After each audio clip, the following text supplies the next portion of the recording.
right now on the Angela Foxworth Show.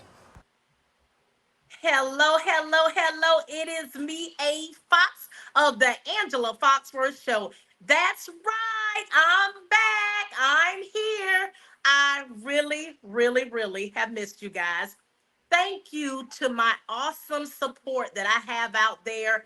I couldn't do this job without you guys.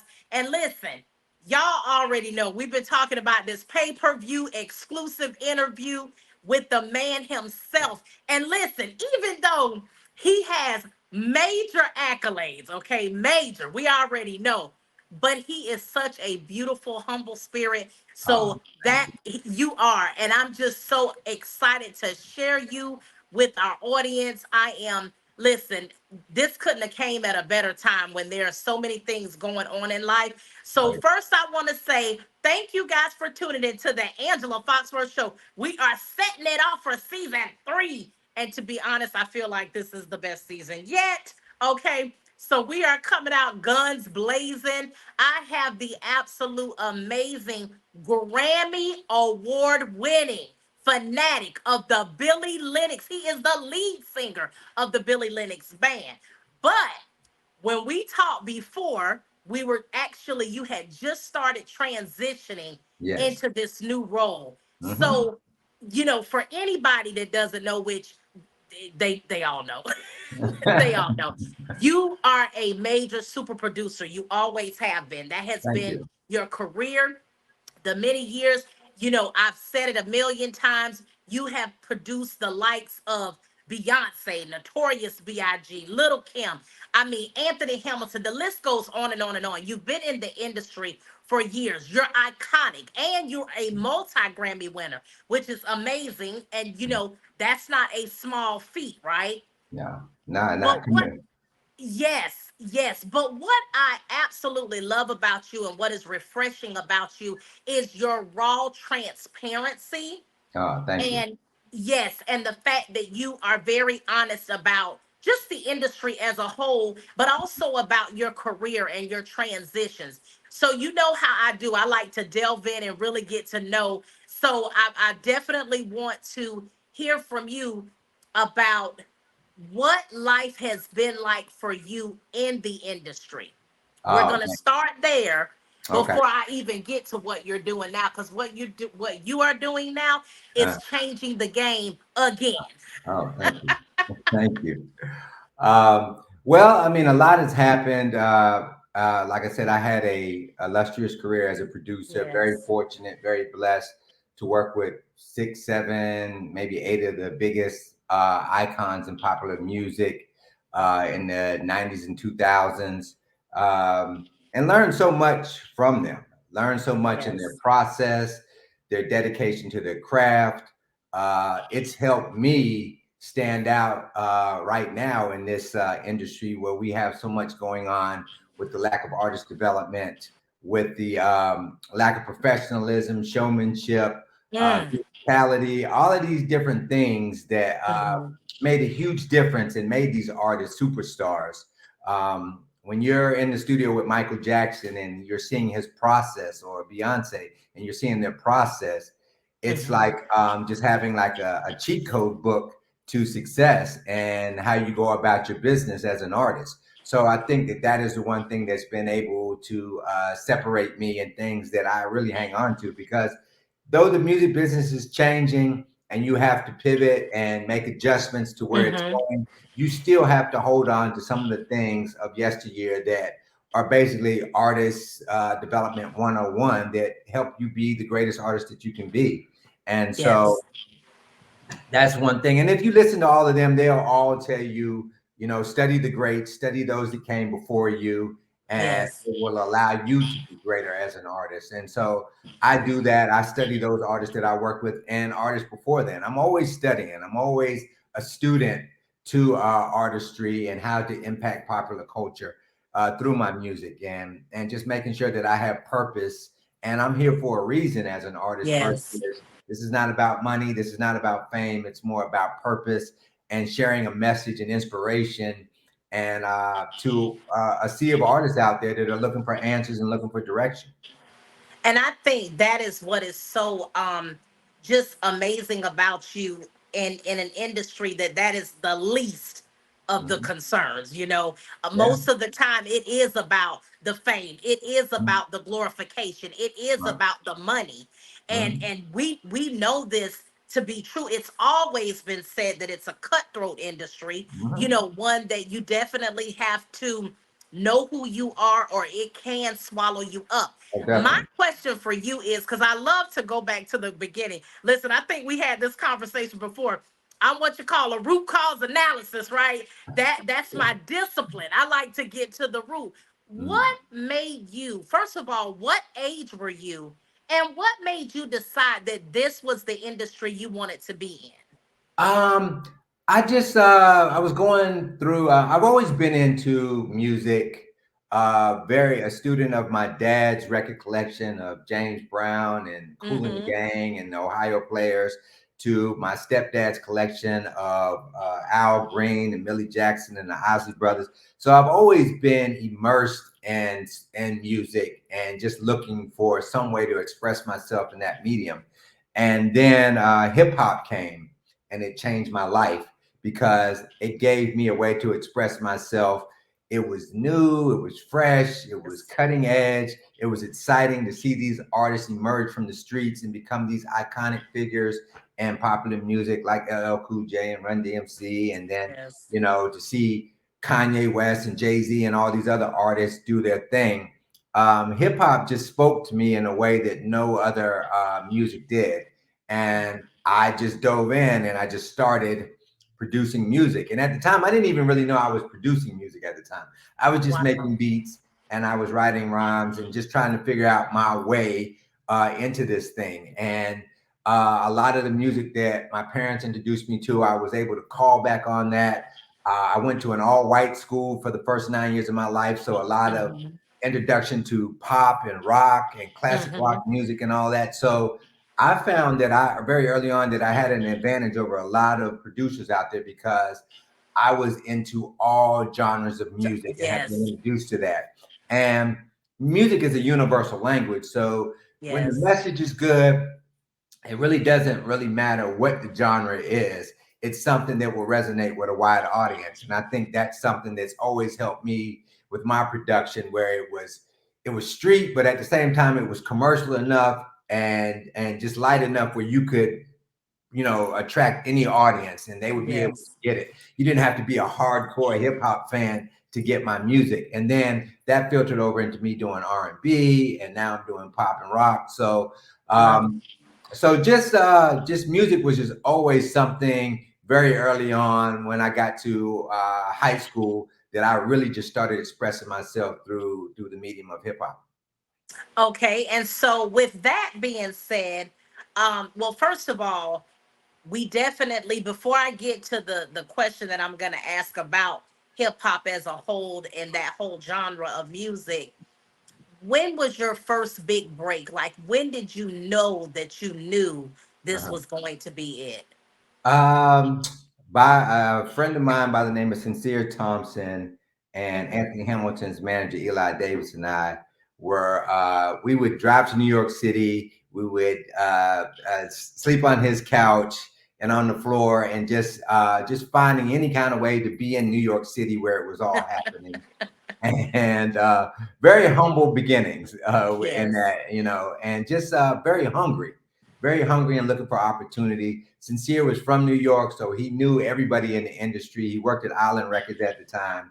And when we found out somebody was working, we would ask him, how can we get in touch with these people? He knew Un and Biggie from back in the day, and Hmm. they were at the Hit Factory, which was this iconic studio in New York City where everybody was working, from Bad Boy to Rockefeller to Murder Inc. to just everybody. Wow. Devontae and Jodeci, everybody was there. Vincent Herbert was there, and Sincere told us to go to the studio, and if we see Un or Biggie, let them know that we're friends of Sincere's, and you like to play some music for Little Kim, because she was working on her solo record at that time. We had heard, and so we were hanging out at the Hit Factory every day, waiting for these guys to show up. And every day at like 6 o'clock, it was just like these black SUVs would pull up and a who's Uh-huh. who in hip hop and R&B would come out of the car and go upstairs into the Hit Factory. So this one day we happened to run into and Biggie, and they asked us to come upstairs. I played Mhm. tracks for Biggie, and the next thing you know, a week later, I was in the studio with Biggie and Mace and Cameron, and we were working on Little Kim's album, and the Wow. record "Crush on You" came out of those sessions. Wow. That is awesome. How did you feel when that all took place? Did you feel like at that particular time, when you're young, how you get something huge like that? You like, I didn't arrive, I'm here. This be. Did you have that moment for yourself, or did you just realize this is the beginning of I want even more? It was just happening so fast. I really Was it? wasn't able to digest the moment. I just Wow. know it went from we were in the studio producing this record, and then we were back home in Greensboro. And next thing you know, every time I got in the car, the song was playing on the radio, and I was like, "Oh, what Wow. is going on?" And so, from there, we just made sure that we got back to New York so that we could capitalize on the moment. And we ended up producing a bunch of artists and meeting a bunch of people from there. So that was the moment that I would just realize that I could probably do this professionally at a very high level, because you're Yes. competing with New York City and the producers and the artists and the creators in New Yes. York City. And here you are from this small town in North Carolina, but you have yourself set on the pulse of where music is going, and you're a Yes. part of it.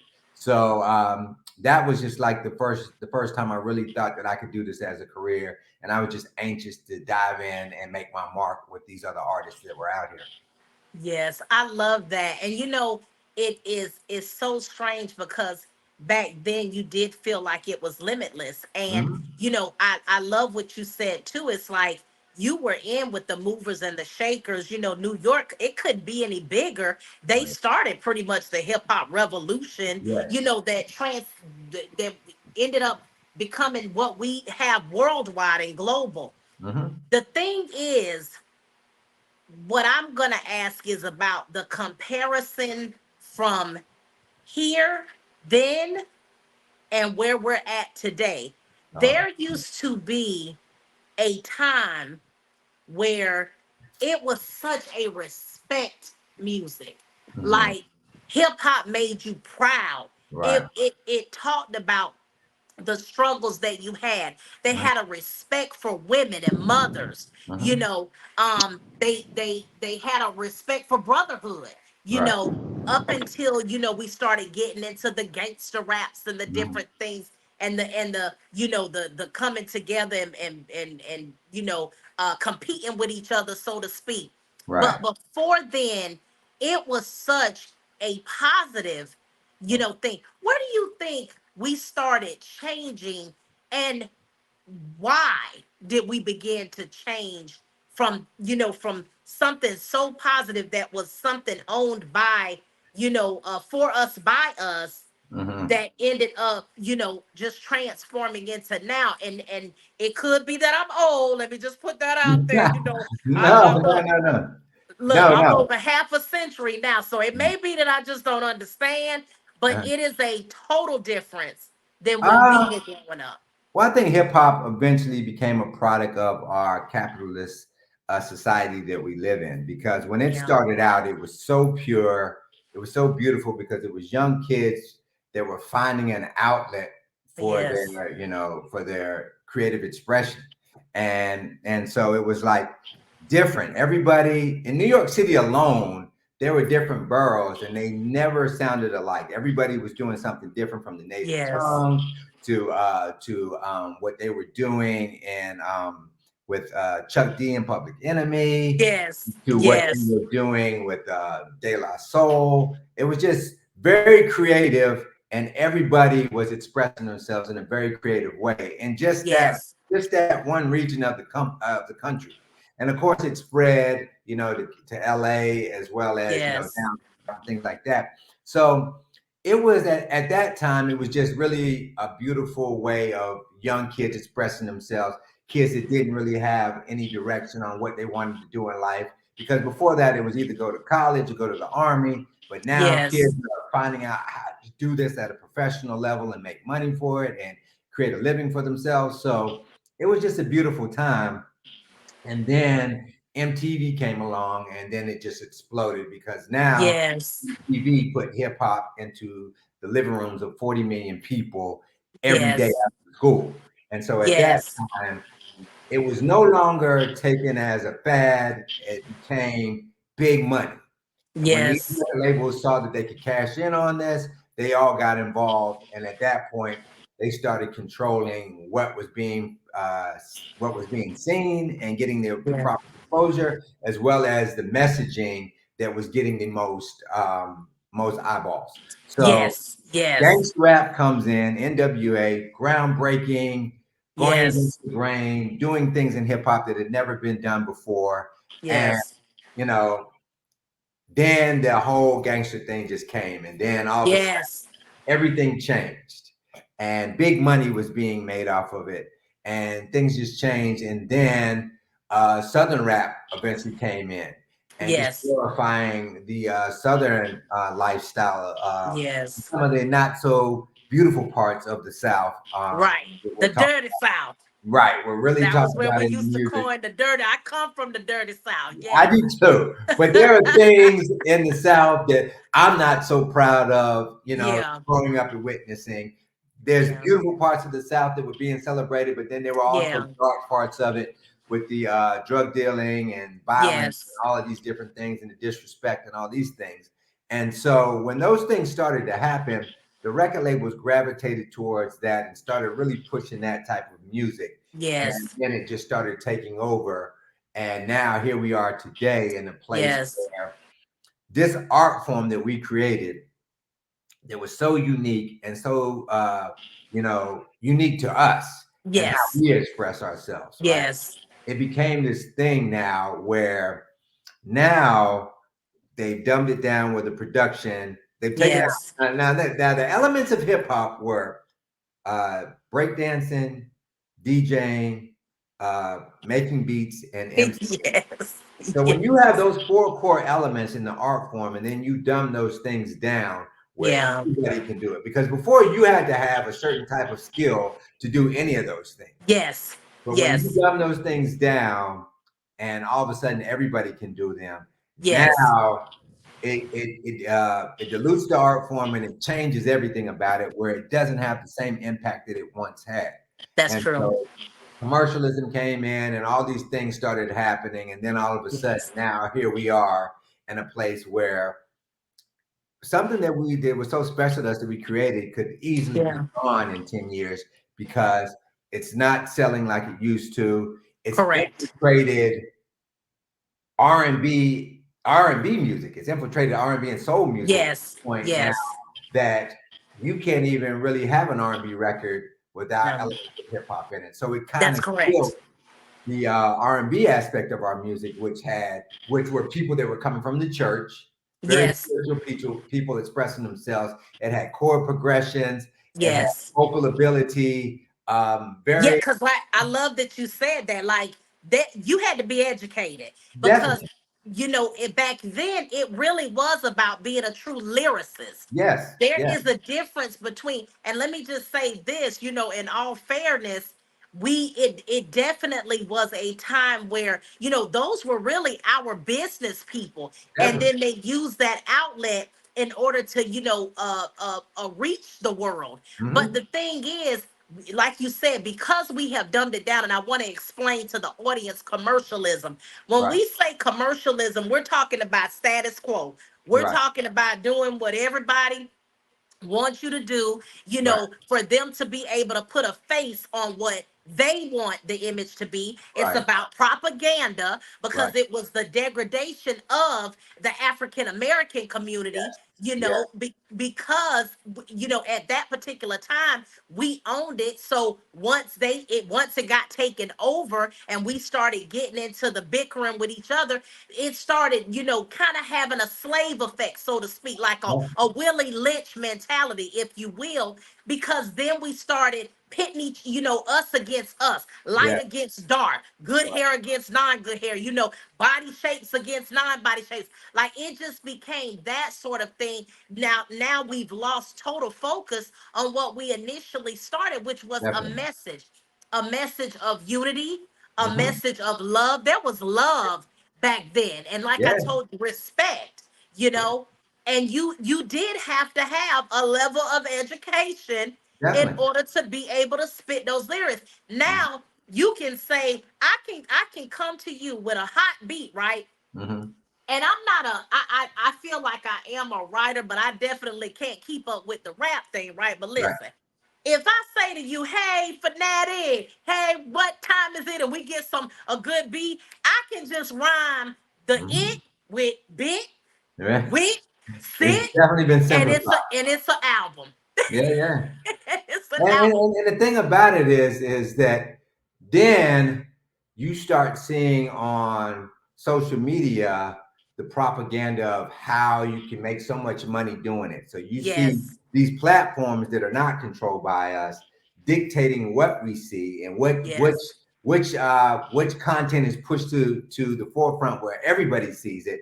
And so you yes, start seeing all this capitalist behavior with all of these young kids making all of this money doing it, yes, and and that becomes the message to the kids as they're growing up. This is the way. yeah, And what ends up happening is now when you do that, right, now you have a situation where the record labels are promoting that. So what ends up happening is you think the only way that you can get an opportunity to participate in music is to go down this path and do this yes, type of thing that they're doing. yes, And what that does is when you have artists that have black artists that aren't getting the opportunities to participate, they will yes, do anything to get in this yeah, genre of music or just get in the record business. yes, They would do anything. And so now we're stuck in this place where R&B has to sound a certain way, hip hop yes, has to sound a certain way, and if it doesn't get promoted.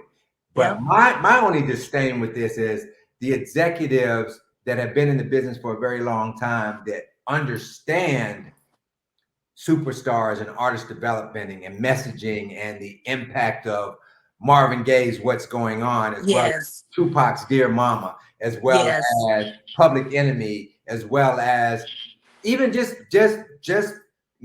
good rap with it, like yes, a balance. I will say that, a balance. yes. Because there is room for some of the content that they're speaking on, because that Mhm. is reality and that is Yeah, our it is. right. It And is. Yes. freedom of speech is very important, but you have Yes. to have a balance, and there was always a balance, but now there's no balance. So you find Correct. a lot of executives throwing away all of the knowledge and insight that they've amassed over the years and Yeah. chasing analytics and chasing this form of music versus standing up for our culture and making sure we're properly represented in terms of the full spectrum of our music and our experience and our culture Yes.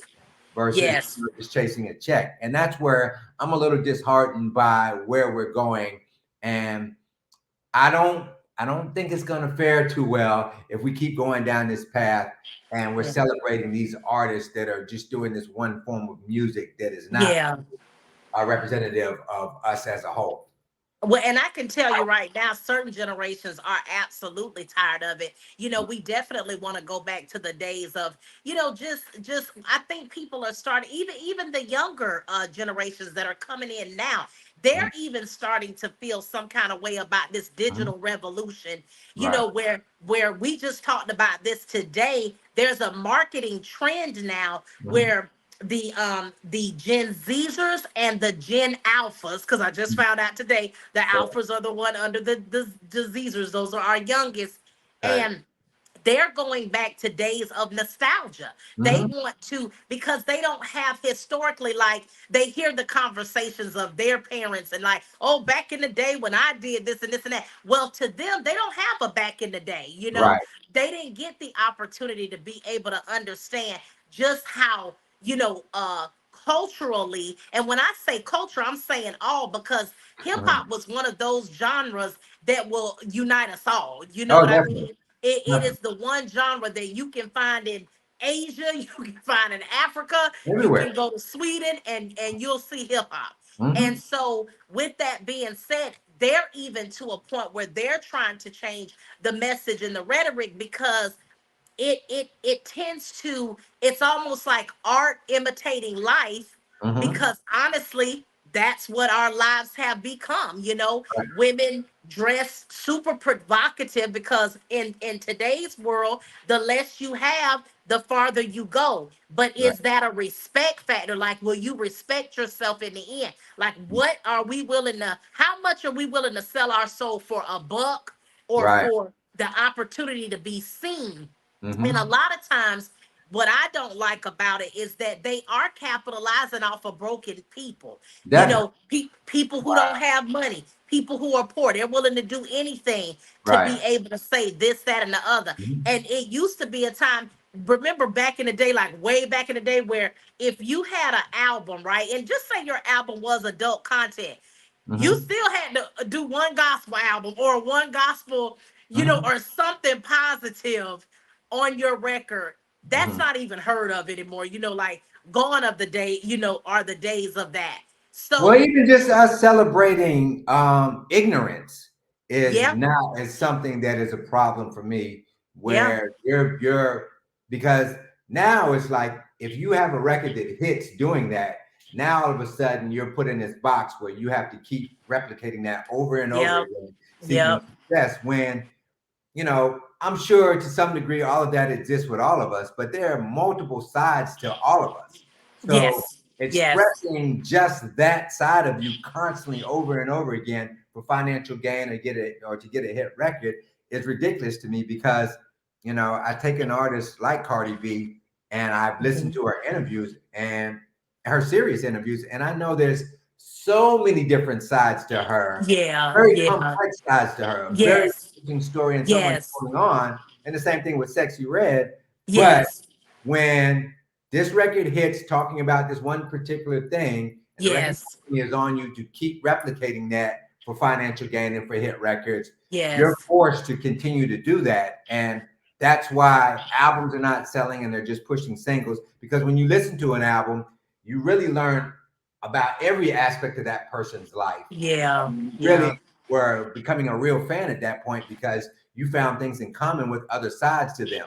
And yeah, what's so crazy about it is white artists get to do that because you yeah, can listen to Billie Eilish album or Olivia yes, Rodrigo, and you can yes, hear the full spectrum of what she's about in every aspect of her life, yes, who she is through these songs. Whereas yes, we're held to every single has to be about this one thing, yes, one yes, one thing, and now we have a collection of 16 songs talking about this same the same thing thing. 16 different ways. And Yeah, it's not fair to artists that have invested a lot of time yeah, into this, into being an artist and developing and working on their craft to get to this point. To now you're at this point, but you are being held to this one topic continuously, or else you're irrelevant to the music audience, music buying audience. So yes, it's a bad direction that we're headed with this thing, and yeah, we may lose as we have with blues, as we have with jazz, as we have yeah, with rock, as we have yeah. gospel. All of these genres, we were at the top in all of these genres. Yes, we were. Then we became, uh, you know, put in a system where we had to concede to non-creative people making decisions, and we were forced out Yes, of those genres, and we left those genres alone and moved on. So I yes. just think we need to just be more responsible in what we're putting out there. And some of those songs are okay, but you don't need 16 songs on an album No, you don't. about that. You don't. And to be honest with you, let's even be even more honest.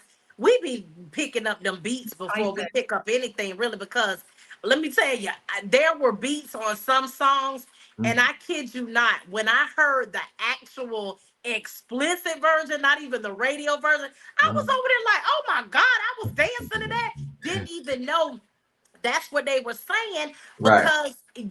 because we've gotten so far from where it needs to be. Now, Mhm. here is where the rubber meets the road, so to speak, Mhm. where you are positioned in what you're doing now.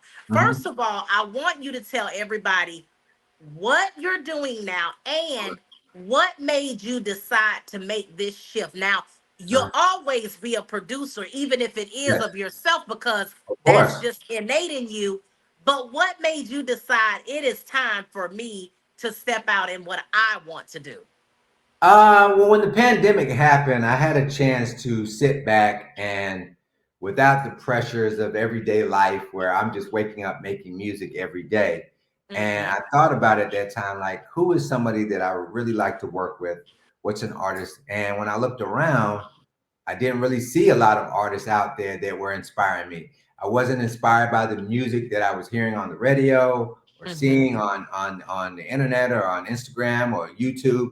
And I was always taught, actually, by one of my mentors taught me. He said that if you don't like what you hear on the radio, make something, change it by making something that you do like. And Love it. when I started thinking about that, I was like, well, the things that I came up on were a fusion. Every if you listen to every Mm-hmm. icon out there, right? Every Mm-hmm. icon did a fusion of something. They were Yes. mixing rock and pop. They were mixing R&B and pop or country or anything. They were just mixing up genres. And when you Yes. mix up genres, now all of a sudden you bring everybody into the room because somebody could Yes. be in this part, this aspect of it, or somebody could be in this aspect of it. And so rock music to me has been something that I've always been fascinated with. It's something that I grew up listening to. It's Mm-hmm. our music. We Yes. created it. It came from Yes. blues.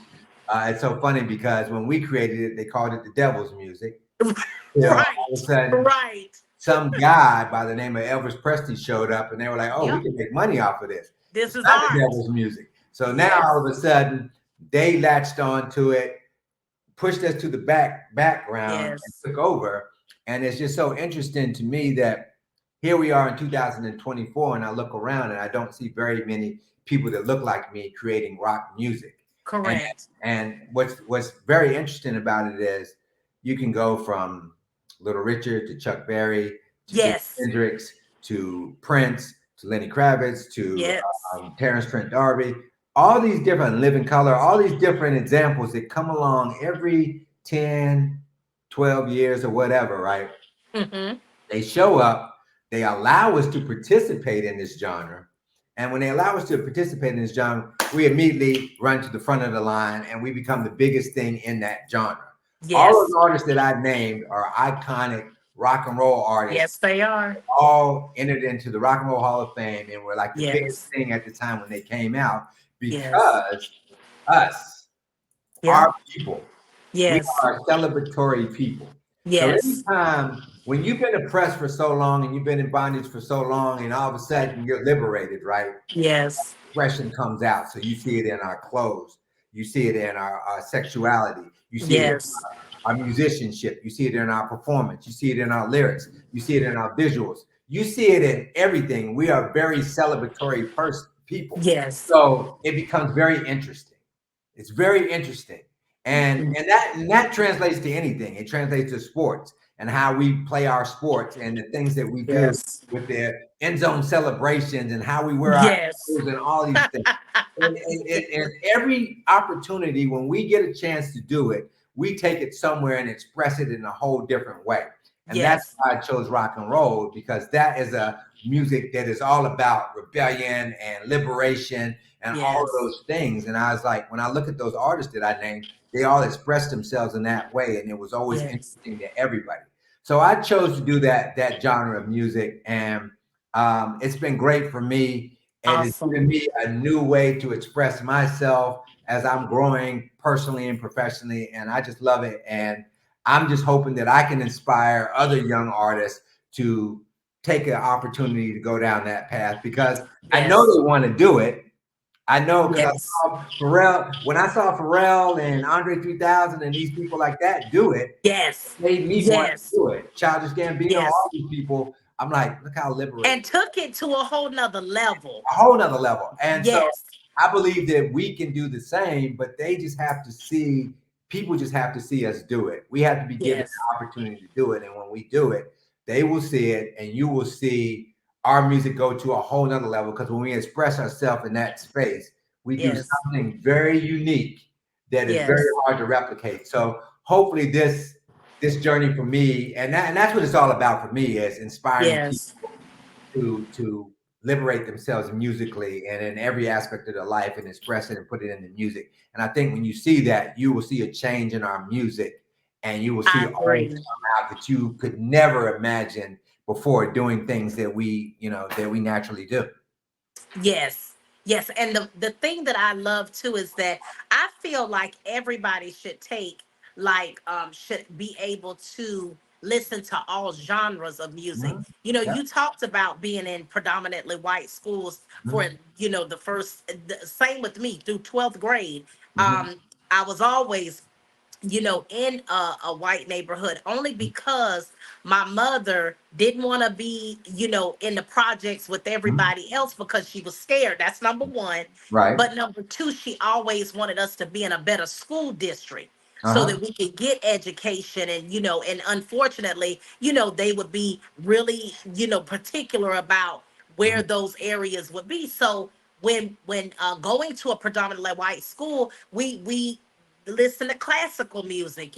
We listen to, like you said, folk music and Mhm. different things, country, Yeah. all of these different genres, and you just end up having a greater appreciation Yeah. for that music, and it allows you to even widen your spectrum. So I love that you talk about the collaboration of rock and soul, Mhm. because that is your Lenny Kravitz. That was your Prince. That was your Mhm. Michael Jackson was pop, but he was a little of everything. Um, Everything. yes, everything. So Mhm. he, threw R&B in there. He threw rock and roll in there. And I Yeah. remember when he first was accused of what he was accused of, and then he was really angry. I used to love that song Scream when Oh it yeah. came out, him and Janet Yeah. Jackson. The lyrics That in that song, song, oh my God. oh my, it Yeah. was on a whole nother level, Yeah. and it did scream at you. It Yeah. made you mad. It made, and another one of his songs that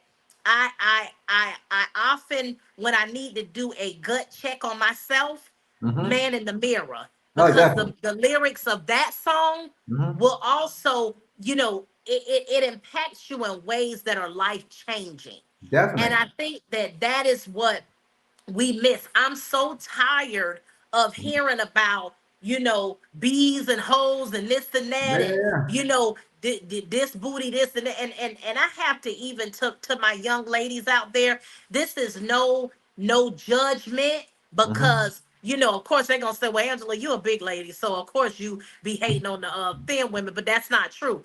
But what Yeah. I want to say to some of my beautiful women, and that's any color, because this has affected all Mhm. races, but Mhm. your value is not in how big your booty is. It's Right. not in how big your breasts are. It Mhm. truly is about what you feel about yourself as a woman. Right. And the respect level needs to come up, Mhm. period. And for the young men out there, just think, for every B and hoe you call on, so that was your mother, Right. okay, that birthed you. You Mhm. know what I'm saying? Oh no, and And that's somebody's sister, that's somebody's and mother, that's somebody's aunt, that's period. somebody's grandmother. But also Period. too, what we have to realize is that these stories, or these topics that they're talking about in these songs, right? They've existed since the beginning of the time. But Yeah. when you have a lyricist like a Smokey Robinson that can Yeah. talk about those same things, but use imagery and symbolism and things like Correct. that in a clever way that makes you think, Correct. right? That's all I'm saying. I'm not telling you don't change the message, because the message is Correct. real, but there's a Yes. way of conveying the message that is very different. And all that stuff happened when R. Kelly came on the scene. But Hmm. but the difference is, right, R. Kelly can Hmm. do a record that is simplistic as You Remind Me of My Jeep, but then he Yeah. can also write I Believe I Can Fly. Yes. Yes. So like I said, there has to be a balance in all. Yes. And Beyonce Yes. just showed us this is the perfect time for artists to venture out and explore creatively different Yes. times. Because Beyonce just showed us that you can do that with this I'm country telling album you. that went number one. So Yes. all of this And I'm music talking comes about in from a us. matter of when she Yeah, dropped it, it was already there, yeah, it's and embedded in she us. has taken that to a whole nother level Yeah, of country, and it's gonna make other people listen to that. yeah, It's yeah. gonna bring those people to that genre. But we all have to be as brave as her and take Yeah. those same steps because, like, even for me as a producer, I've always ventured out and left field and tried to take an artist somewhere different than they've ever been before. With the Beyonce record Speechless, this was the first time she was talking about an erotic encounter with an individual. Before that, it was just love songs. With Michael Yes. Jackson, we got back to him singing to a girl about his love for this Yes. woman. Before that, it was he was doing all these heal the world songs. Yes. And since it was Lady My Life, then it was all these heal the world songs. But this was the Yeah. first record where he went back to that. So my thing as a producer, when I'm shopping material to different Mm-hmm. artists, I always try to go in left field and do something that's going against the grain. That one helps the artist grow, helps you see them in a different light, but Mm-hmm. also everybody else is going to submit the records that sound like something that she's already did. Oh, this sounds Yes. like a Beyonce record. So they're going to submit the records that sound like that. I always Yes. want to submit that record that is going to change your perception of them and take them somewhere else. And it's the Yeah. same way as us creating music as artists. Right now Yes. is the perfect opportunity to go out in left field and do something very different, Yeah. very, very off the grid, something that we haven't seen before. So I encourage artists to take that opportunity to do that versus trying to make the mindless, simple, same Yeah. record that everybody else is making on the radio, thinking that you're going to create a career from that. And Yeah. that music is already there. Let's do something different. Let's change the vibration. Well, I tell you what, that is the perfect segue into your first single Mhm. as you've changed, uh, uh, from super producer to now, Mhm. your own genre of music. Yes. And I want you to tell everybody, because again, you're fanatic Uh-huh. of the Billie Lennox, the lead singer of the Yeah. Billie Lennox Band. Right. When you first decided to make that transition, you had your first single. I Mhm. want you to tell our audience what the single is and Uh, what it's celebrating, because you just spoke about how you can, have a song about a woman uh. and it doesn't necessarily have to degrade her. Right. So my first single was called Scars, and Hmm. it was about I always tried to experience things in life. I was just always open myself up to experiencing things and Hmm. then letting the music let it fuel the music.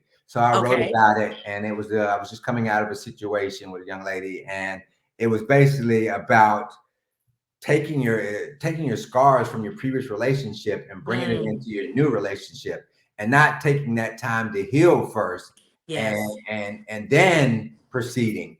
And I think Yes. we're all guilty of that so many times where we've been hurt or things from our past or traumas from our past relationships, that we haven't healed from, and we end up bringing them into the new relationship, and it taints the relationship, and it's very hard to move forward or to build a productive relationship with someone when you're bringing your baggage from Yes. your person. So the record was called Scars, and that's what I Mhm. really wanted to talk about in there. And hopefully people would hear that record and realize, hey, I'm guilty of that, of bringing my scars from my previous relationships into this new relationship, and Yeah. it's caused so much trauma and things that are going on in this relationship that this relationship can't even survive. So I was just hoping from the visual that I put out on the record, which is on YouTube, as well as what I was singing about in the song would help people because we're messengers. As Yes. recording artists, we're messengers. When we write these songs, we're hoping that our life experiences that we're writing about or whatever we're writing about will touch somebody and help somebody through a difficult time in their life. Yes. Feel a sense of obligation as an artist to use my artistry to help people because we are the messengers. People listen to music 24 hours a day. Yes, they do. So you have to be responsible. You have to not take that 3 minutes of somebody's day for granted Yeah. by just filling them with nonsense, when you can Yeah. provide something that can help them and lift them out of a dark space, or celebrate Yes. a moment in their life. That's been my Yes. thing. I've always been the one where I'm in the club now and Crush on You comes on and I'm in the corner and nobody knows I even made that record. But I see these people reacting to that record and Yes. feeling it. And I'm like, Yes. wow, something that I made in my bedroom still makes people feel something That's 20 right. years later. And that's That's right. that's our job as messengers and musicians. So we have to really be responsible with that obligation and Mhm. and really take it serious.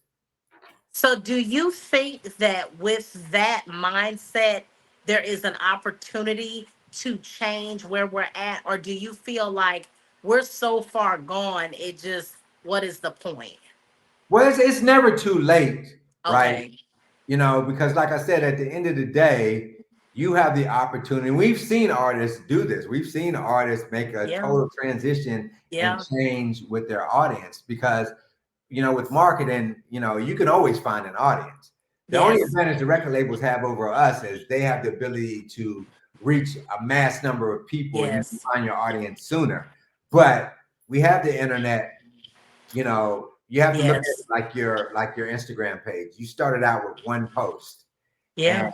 you just kept posting consistently every day. And then when you look up, you have 1,500 posts, you have 5, 10, 20,000 followers, Yeah. whatever it is. Yeah. So you can find an audience that will gravitate to your message and the music that you're doing. And I just say, it's never too late to change and really take your music somewhere that can be productive for a lot of people. Yeah, I love that. I love that. So, what would you tell the youth, like our up and coming artists who are, just anxious? They want to live this life, they want to, create art, they want their art to be seen. What advice would you give a young fanatic, as he's embarking in today's Uh-huh. music world? I would just encourage them to be uninhibited, express yourself freely, whatever you're feeling, whatever is on your mind, because somebody is going through that exact same thing that you're going through, and create from that space. Don't chase this thing for money and fame, because my whole thing, what I've seen in my lifetime, is that when artists are very honest and authentic to who they are, Mm-hmm. they end up blowing up and resonating with a huge audience. And Yes. then the fame and the money comes with that. It comes to, So, yeah. so I just encourage them to just be very authentic and be free with expressing yourself. Don't be confined to a genre. Just express whatever you feel.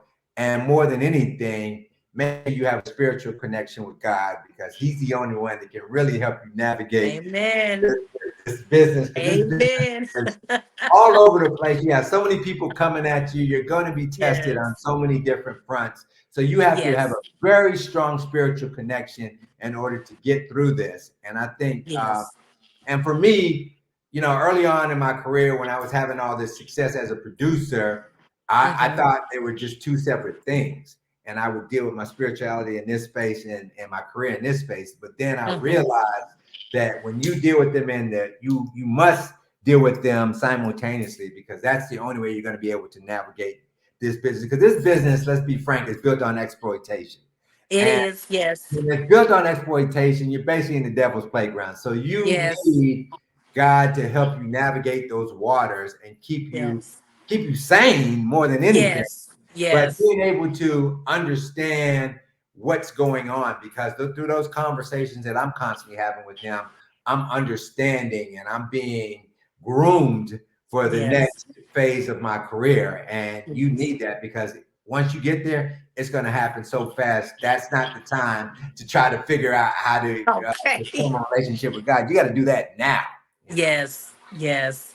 And that way you get the right direction and guidance, Mhm. because when I first started, doing this as an independent artist, and I love being independent because I Mhm. love the true expression of, Mhm.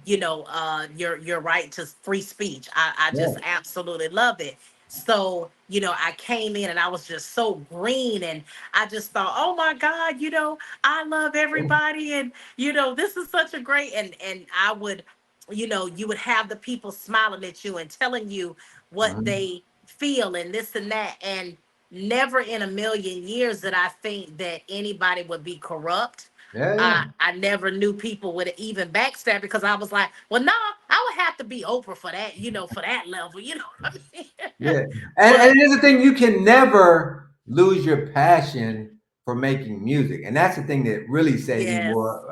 Other than my yes, spirituality, that's the thing that saved me more because I remember what it felt like to make that music in my bedroom yes, and see people react to it. So when you have that and you love that, right? You love that yes, expression that you can make people feel something, you'll never lose your passion for music. And that's the yes, only thing that will get you through the dark times. It'll get you through the times when people take advantage of you in this business. I've experienced yes.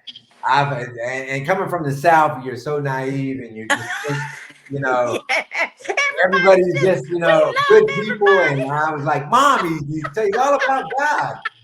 He always keeps talking about God. And others Yes, be the people that yes, will stab you in the back and all of this. yes, They're called city slickers for a reason. But the thing yes, about it is, you get taken advantage of. But as long as you focus on your because when you were making music in your bedroom, you wasn't getting paid anything. You that's just right. loved the fact that you had an That's idea right. in your head and you could birth it into a song and people could That's feel it. right. So as long as you stay focused on that, you will always be able to endure the ups and downs of the business because it's always Yes. changing. There's a whole cast of characters in this thing that you have to be aware of. So you Yeah. just gotta always just focus on the foundation, which is your spirituality and your love for music. Look, I call those ebbs and flows because Yeah, you got definitely, them right. definitely. You got them. Everybody experiences, no matter who you are, you Yes. will experience those things in your career. Yes. Well, Fanatic, I want to know what next. Where are we going from this point? Tell us about your band. What is going on? Because you Mhm. first started out solo, right? Right, right. It started And off as a solo project because I was writing and producing all the music myself. And the uh-huh. band is really just an extension of being able to bring that music to life on stage. Love that. I'm more or less in there producing all the music myself, writing and producing all the music myself. But I think showmanship, the live experience, is so important that I want to make sure that I have the band members around me that can bring that to life and people can feel that because it's a whole different experience than the record. It's a personal connection with you and the fans in the audience. So I know there are things that I experienced in seeing great artists perform in the past that I want to keep those things alive because now the stage show has gotten so watered down where it's people singing on top of the vocals, just jumping around on stage, throwing water on each other. So it's not the same experience that I'm used to where I know because like you take an artist like Prince, like he was out since the 70s. And his stage show was so good that all the way up until he was gone, it was still relevant, it was still potent, it was still something to see. And Yes. so those things, when you really have a great stage show, you can be relevant forever. So my Yes. thing is just putting the band together and being able to bring the experience from the records to the stage, as well as just finishing the album and creating music on a regular basis that will make this album so impactful. I want this to be just a musical statement that will stop everybody and say, Yes. what is this? And can we get on the train and can we create from this space also? And I want to look up 2 years from now and see people of color doing this type of Yes. music at a very high level and getting the support from major labels and see it everywhere. And once we get Yes. into that, you will see music change because we do run the culture. We do. There is no culture without us. We do express Yes. ourselves in a certain way. And I'm crazy, but I know that there's some other artists out there that their imagine is 20 times what mine is and can Yes. thing even further. So I just want to see music get back in a very creative, imaginary space where we're all Yes. different and we're all creative. Because when you look at the 80s, 70s, 60s, 50s, it was like 20 icons out at one time. Yes. None of them Yes. sounded alike. Yes. They all were doing something different, Yes. impactful. Yes. And I want to look up and I want to see that with the music community out here that we're all doing something different and very impactful.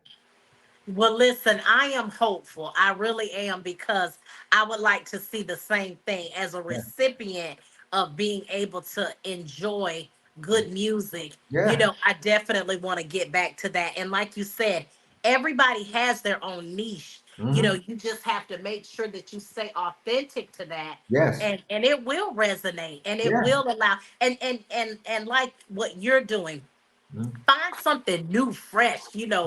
that no one is doing, and Mhm. make that your standalone, and Yeah, because that's it just all what started it on should the be. underground anyway, to a very Yes, small audience, and yes, then eventually it just grew and grew. So like I said, don't worry about if what you're doing doesn't sound like anybody else's.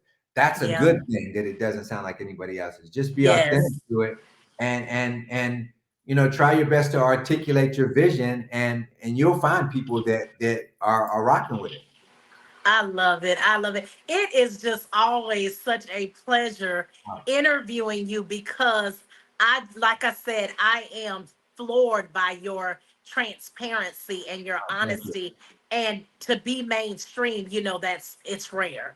And well, I want So to thank you because these conversations are, first of all, you're a messenger.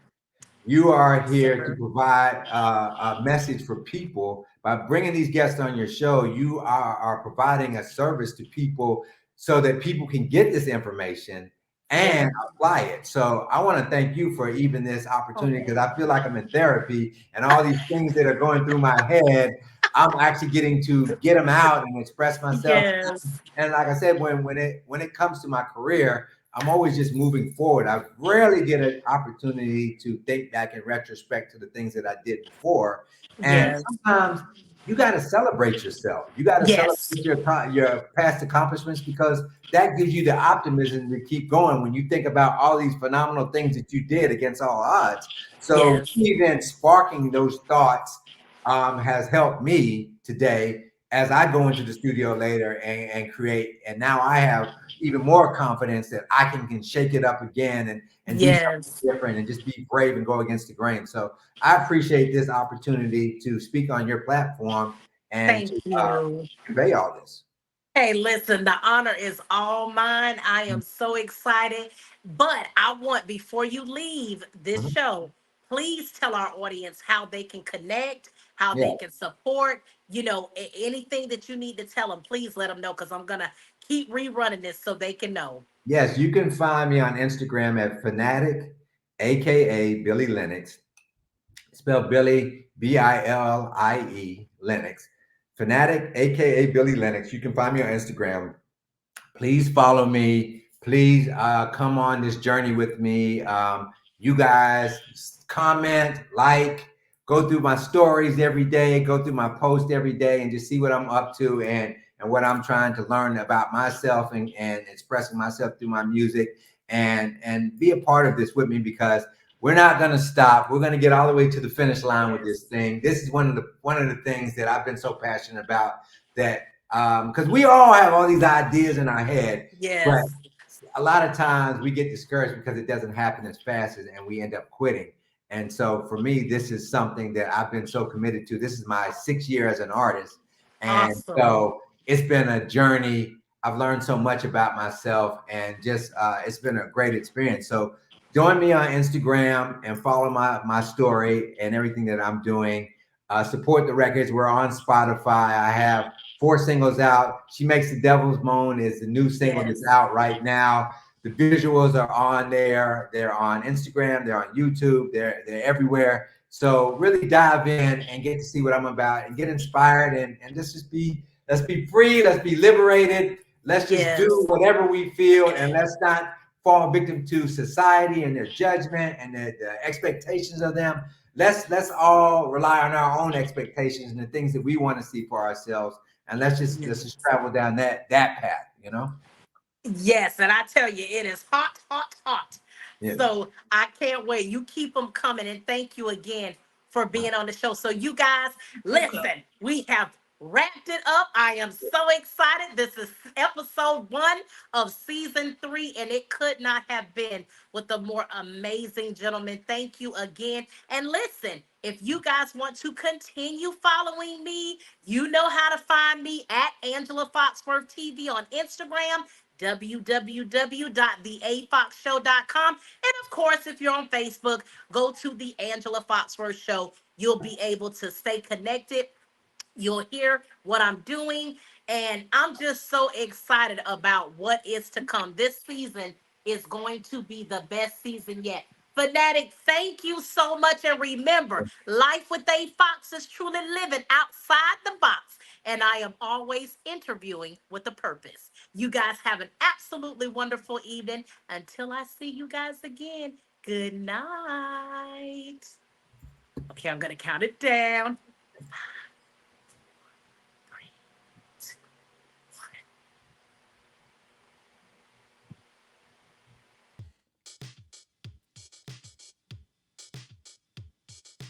Living outside the box. A fox. Living outside the box with a fox.